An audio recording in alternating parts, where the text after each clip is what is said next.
El caos no es el desorden absoluto o un sinónimo de destrucción. El caos más bien es el motor de la vida, o por lo menos el motor del cambio.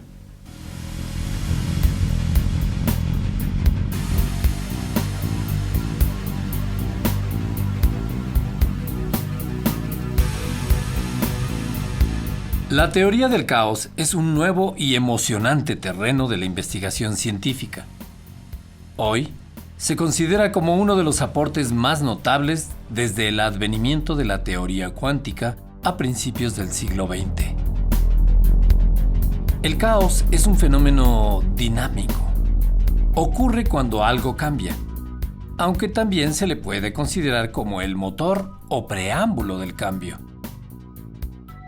Hesíodo, un filósofo griego, escribió la Teogonía, un poema donde afirma que antes de la Tierra y todo lo estable existió el caos. Cosmogonía. En primer lugar, existió el caos. Después, Gea, la de amplio pecho, sede siempre segura de todos los inmortales que habitan la nevada cumbre del Olimpo. En el fondo de la tierra, de anchos caminos, existió el tenebroso Tártaro. Por último, Eros, el más hermoso entre los dioses inmortales, que afloja los miembros y cautiva de todos los dioses y todos los hombres el corazón y la sensata voluntad en sus pechos.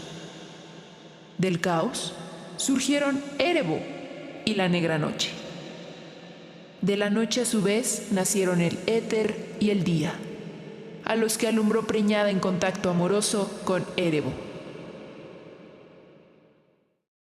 Los antiguos griegos aceptaban que el caos precede al orden, que el orden proviene del desorden. Hay dos tipos fundamentales de cambios: los regulares, estudiados por la física y las dinámicas clásicas, y los caóticos. Lo que puede cambiar en una situación dada se denomina variable. Todos los sistemas tienen variables, pues cambian con el tiempo.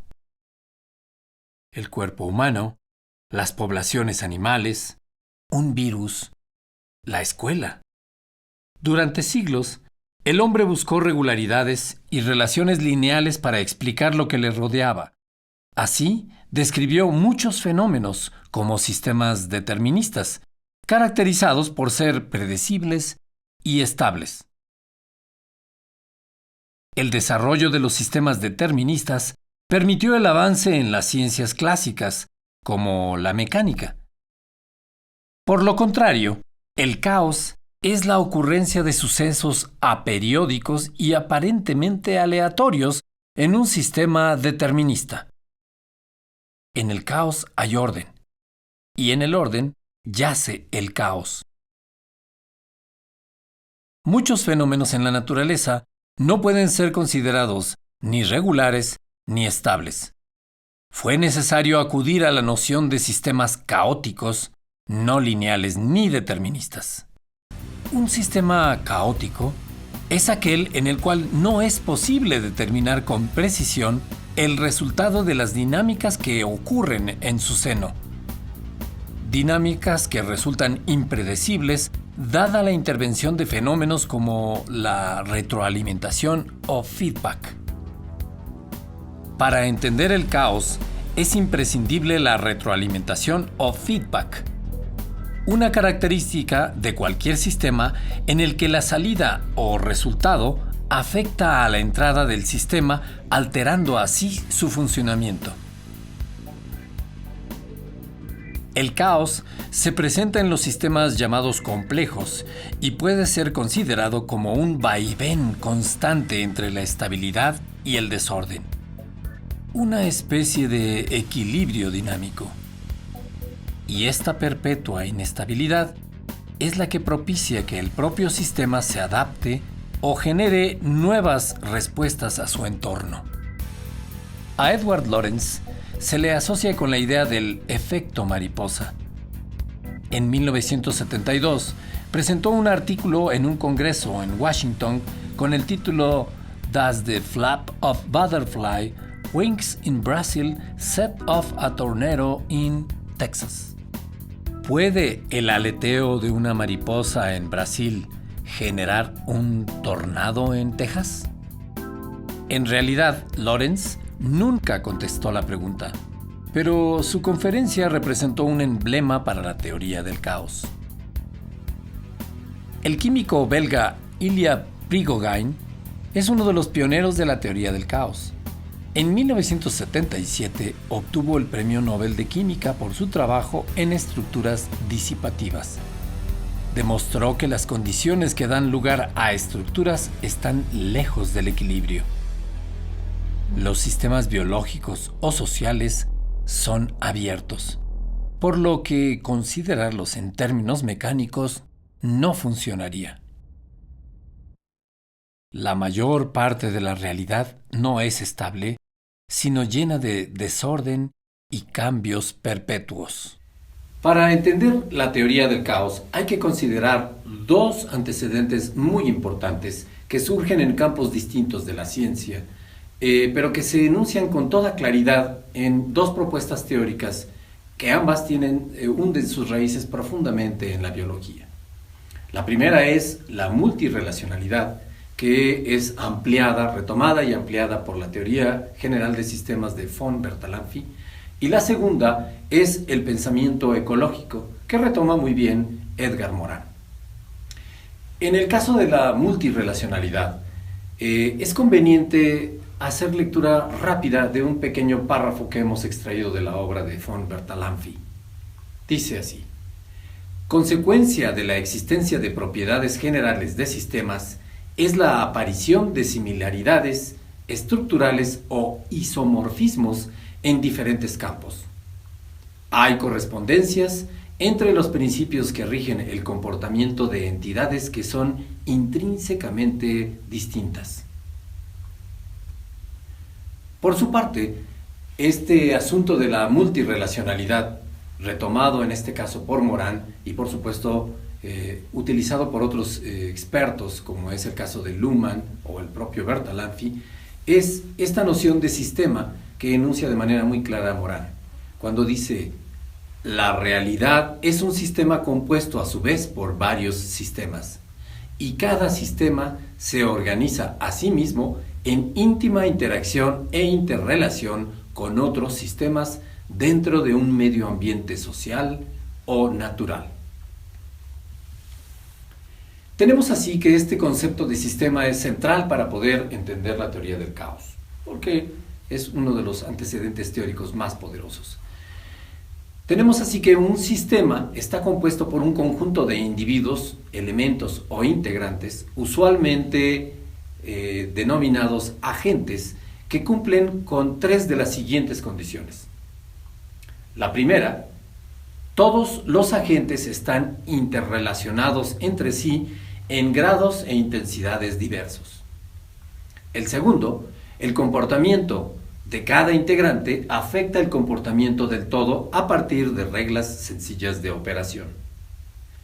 El tercero: la forma en que ocurre la afectación del todo por parte de algún integrante o algún agente depende a su vez, por lo menos, de la participación de alguno de los otros agentes del sistema. Con esto último se quiere hacer énfasis en que un solo agente no puede alterar al todo o al sistema en su conjunto.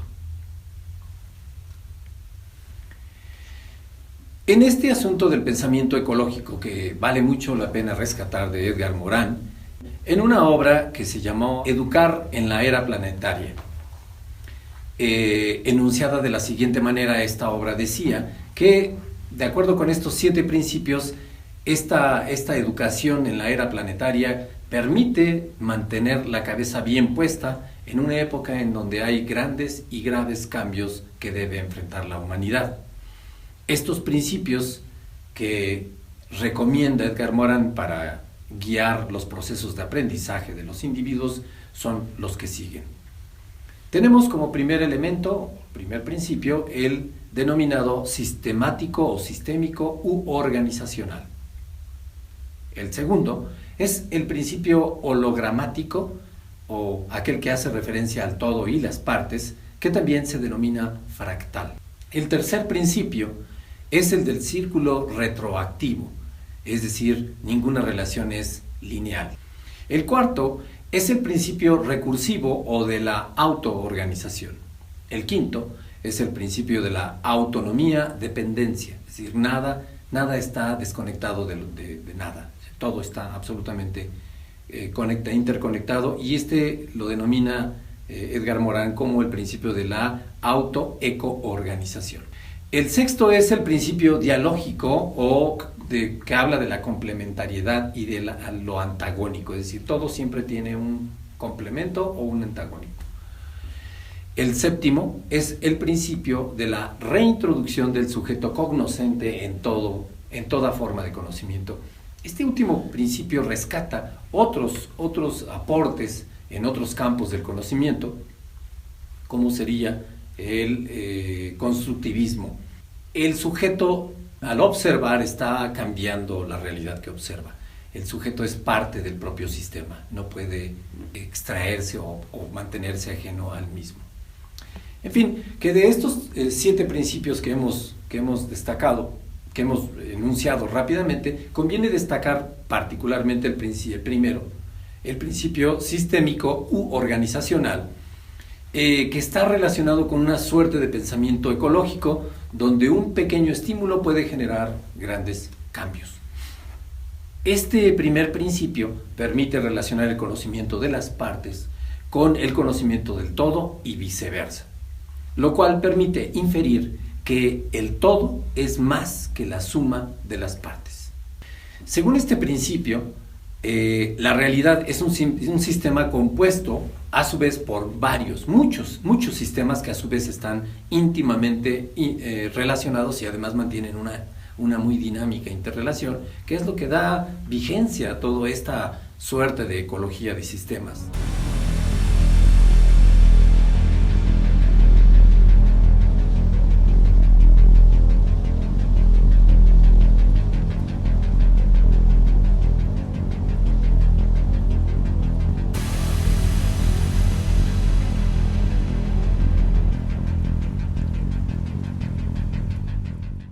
Un ejemplo concreto social sería una familia dentro de un país dentro de una cultura y una cultura dentro de un conjunto de naciones. Este sería un ejemplo muy claro de un sistema social.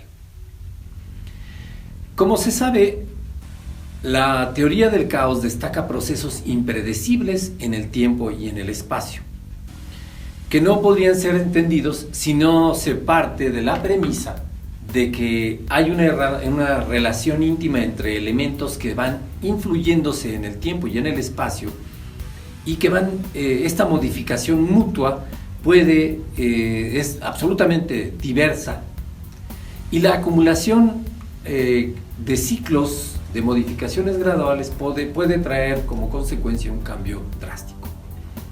Así, la clásica metáfora del leve aleteo de una mariposa en algún lugar del planeta, que puede desencadenar un tifón en sus antípodas, solo puede comprenderse como una cadena de eventos causales multifactoriales que al encadenarse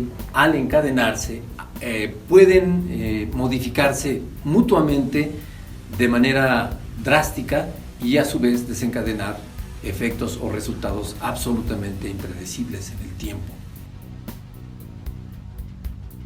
Otro fenómeno fundamental para comprender cómo una mínima varianza en la entrada de un sistema dado puede desencadenar fenómenos o efectos catastróficos a la salida del mismo sistema es la comprensión del feedback o retroalimentación.